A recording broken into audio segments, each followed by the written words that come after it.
Esta es una forma muy simplista, una forma probablemente muy esquemática de ver, de analizar esta idea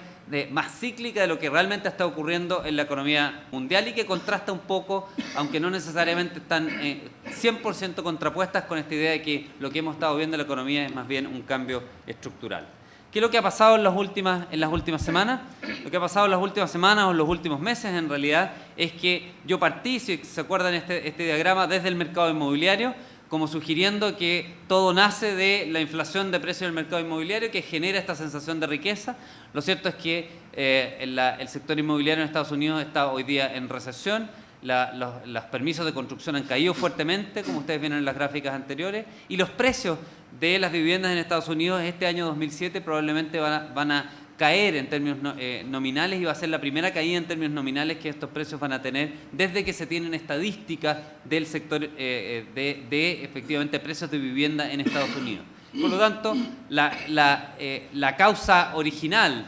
de este ciclo virtuoso en el cual se han beneficiado tanto los consumidores norteamericanos como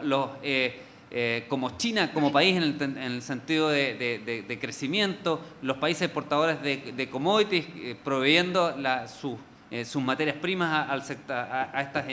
nuevas economías industriales, y las economías más industrializadas proveyendo bienes de capital. La verdad que este ciclo podría tener, ¿no es cierto?, un freno importante si es que lo que le dio la partida efectivamente se frena.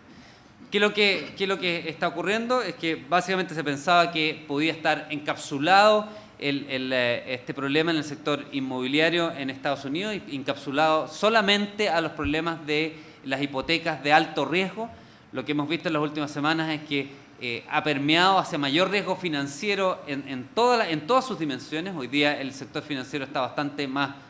trancado en el mundo en general. Tenemos bancos que están en situación delicada, tenemos muchas pérdidas en los sectores financieros, y ha generado un nerviosismo más bien generalizado respecto de que se pudiese trancar esta máquina de financiamiento a nivel mundial. ¿Qué es lo que podría entonces ocurrir si esto fuese, si se trancara este circuito? Lo que podría ocurrir es justamente que haya una caída muy importante en el consumo norteamericano, que la economía norteamericana caiga en recesión, que eso haga disminuir fuertemente la demanda por las importaciones desde Asia, y que eso genere una disminución muy significativa en el crecimiento de China, que a su vez rebote claramente en una disminución en la demanda que los chinos están generando por commodities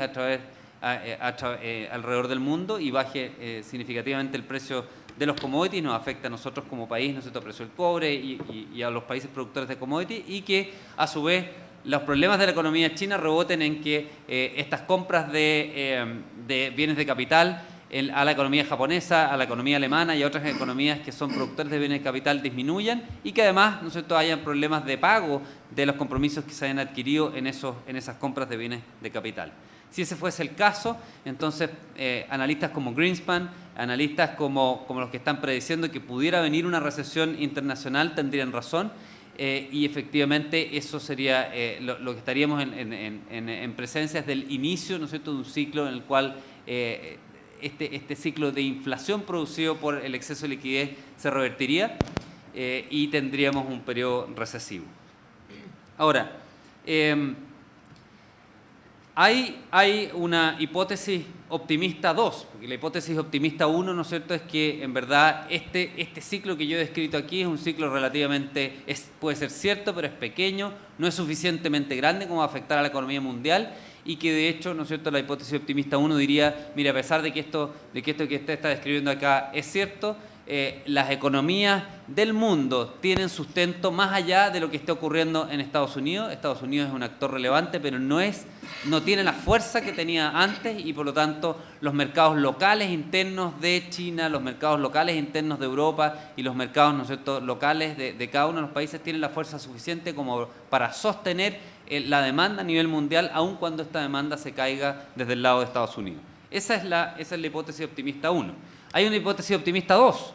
y la hipótesis optimista 2 es decir, mire, este circuito que hemos descrito, en el cual ha sido de beneficio para muchos países, la verdad que justamente por ser de beneficio para muchos países hay intereses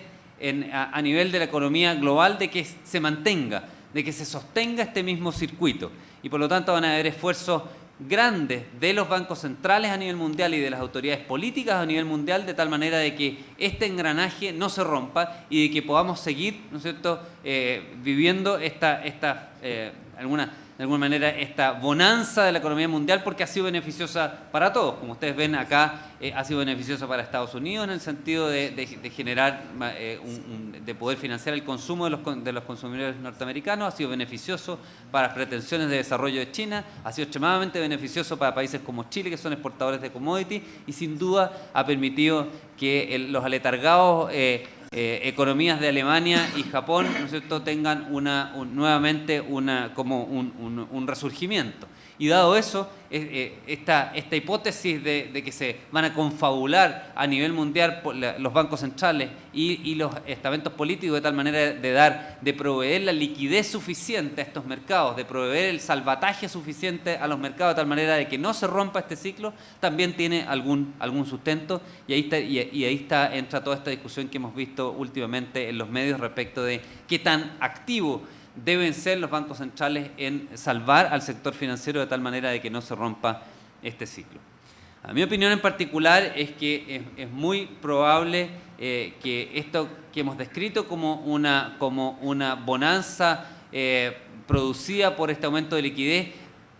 sea parte importante de la historia. Sin duda que es parte de la historia también el hecho, ¿no es cierto?, de que más estructuralmente estemos incorporando a toda esta masa de trabajadores, enorme masa de trabajadores en India y en China a trabajar productivamente para el mundo, pero creo que el evento cíclico es real y dado eso creo que efectivamente en los próximos trimestres y particularmente durante el 2008 probablemente la economía mundial va a crecer a tasas sustancialmente inferiores a la que la hemos visto crecer en los últimos años, en los cuales ha estado creciendo, como les decía, en torno al 5%, muy probablemente vamos a tener una economía norteamericana creciendo por debajo del 2% durante el próximo año, en los próximos 18 meses, y una economía mundial que a mi juicio probablemente también se va a desacelerar creciendo también en torno al 2,5% o 3%, lo cual es bastante inferior a lo que hemos venido observando. Hay una posibilidad de recesión, pero me inclino también por pensar en que efectivamente los bancos centrales van a tratar de hacer todo lo posible por tratar de que la crisis financiera que se está viviendo hoy día no tenga efectos muy sustantivos, y dado eso van a hacer los esfuerzos mayores que puedan como para efectivamente proveer la liquidez al mercado, bajar las tasas de interés y generar las líneas de crédito necesarias para que esto siga andando.